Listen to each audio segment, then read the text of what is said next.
وَلَقَدْ جِئْتُمُونَا فُرَادًا، اور پھر قیامت کے دن کہا جائے گا آ گئے ہو ہمارے پاس اکیلے اکیلے، کوئی تمہارے ساتھ لاؤ لشکر نہیں، کوئی تمہارے ساتھ ساز و سامان نہیں، تمہارے وہ خدم و حشم نہیں، کوئی تمہارے حمایتی نہیں، کوئی جماعت و جمعیت نہیں، کیونکہ یہ بات آگے بھی کہی گئی ہے سورہ مریم میں، وَكُلُّهُمْ آتِيهِ يَوْمَ الْقِيَامَةِ فَرْدًا،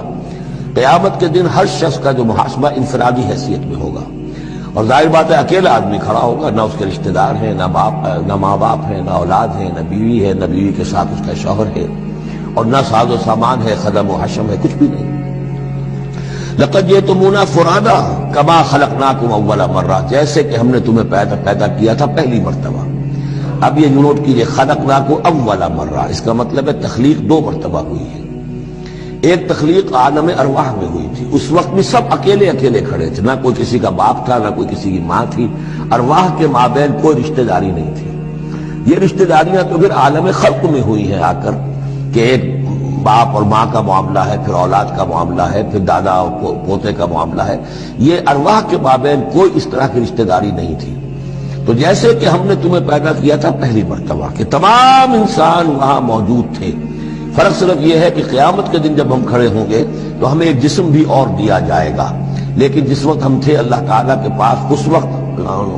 عالم ارواح میں، اور جب ہم سے عہد لیا گیا تھا الست بربکم قالوا بلی، تو مجرد ارواح تھی، اس وقت کوئی جسم نہیں تھا۔ لیکن یہ کہ وہ جو اس کے اندر مشابہت ہے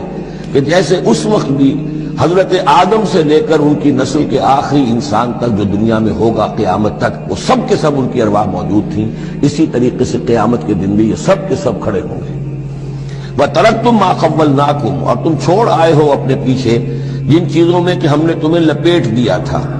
یہ اصل میں کیا ہے؟ میری ایک انا ہے، میری ایک روح ہے، وہ میرے جسم میں لپٹی ہوئی ہے۔ پہلا غلاف تو یہ جسم ہے،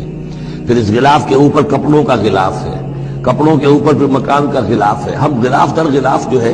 ہماری جو اصل حقیقت ہے، وہ جو اصل نفس الامری ہے ہماری روح، وہ در حقیقت ان غلافوں میں لپٹی ہوئی ہے۔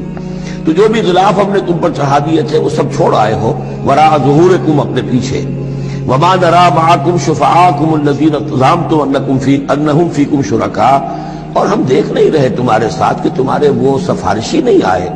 جن کے بارے میں تمہیں گھمنڈ ہو گیا تھا کہ وہ تمہارے معاملے میں شریک ہیں، سفارش کریں گے، تمہیں بچا لیں گے، چھڑا لیں گے ہمارے محاسبے سے، ہماری پکڑ سے۔